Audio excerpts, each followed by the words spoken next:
That's a very difficult question in that context. It depends on what you think is God. What is God for you? If God is like a human being who will like you and dislike you, then you have to do accordingly. If God is only love, then you don't have to prove anything. God loves you anyway. It depends on how we think about God. God is a presence which has any form, any method, everything. Human beings look at God as another human being, or probably in the shape of a human being or form of a human being. So there is a very famous verse in the scriptures. One great master said this. He said, God, I apologize to you. I'm sorry. Because I put you into a form, I gave you a name where you always remained everything. So I apologize because I tried to make you limited. If you think God is unlimited energy, it does not need your apologies. It does not need your methods. But you can use any method you like for your connection. You can meditate, you can chant, you can go to any places of worship. This is up to you. What makes you happy? Not God happy. Because you don't know whether God is happy or sad, right? How do you know whether God is happy or sad? Priests might be happy and sad. But how do you know God is happy or sad? Are you stable? That is God's happiness. Are you expressing love? This is being one with God. When we are one with that energy, which is completely supreme, powerful, you call it Father, you call it Allah, you call it Jesus, Krishna, Buddha, any name you call, doesn't matter. Or delete all the names also, still it's okay. That power where all things of the universe are sustained, it doesn't have time for a very small being, like even lesser than the size of an ant, human being. All we have is a huge ego. Otherwise, we are so tiny. You look at ourselves from the outer space. What are we?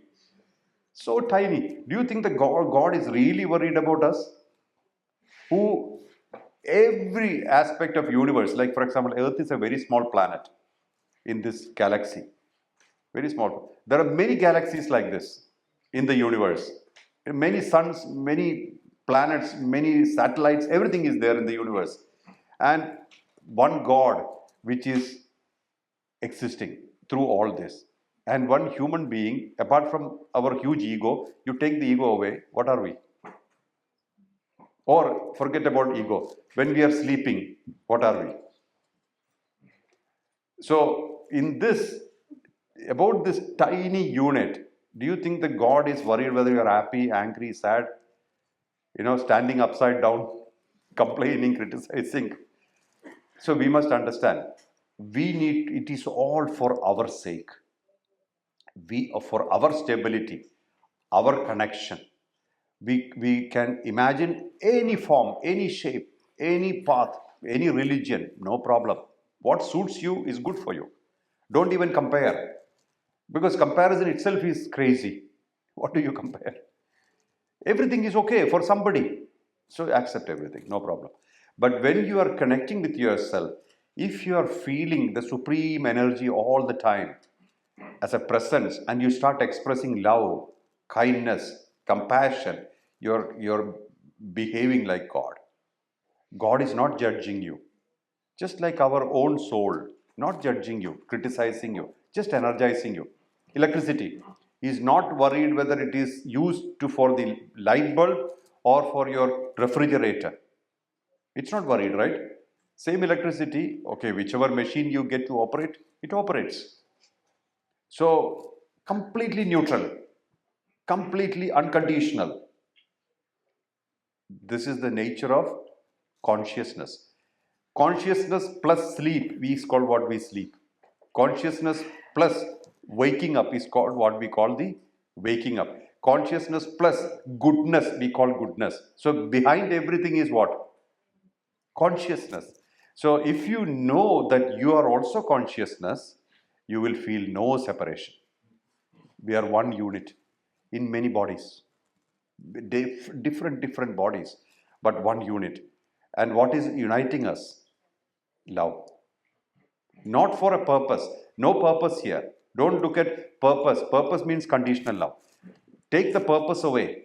We just love. Love unites us. Love does not need a platform or a material, it's everywhere. So, to please God, what you should do?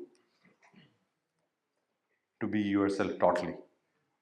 And then you don't have to put God in a form. That's why I always tell that humanity is the best religion for human beings. You want to follow Christianity, you want to follow Islam, you want to follow Hindu, this is up to you. But what is good for us? To accept our species, be us, be humans, and express humanity. One of the greatest expressions of humanity is compassion. Compassion. Be compassionate, be loving, be caring, be sharing. Then you become really powerful. Then you are really good, really powerful. That's the best you can do in life, right? Because after a while we are dead. So while we are living, might as well express the supreme consciousness.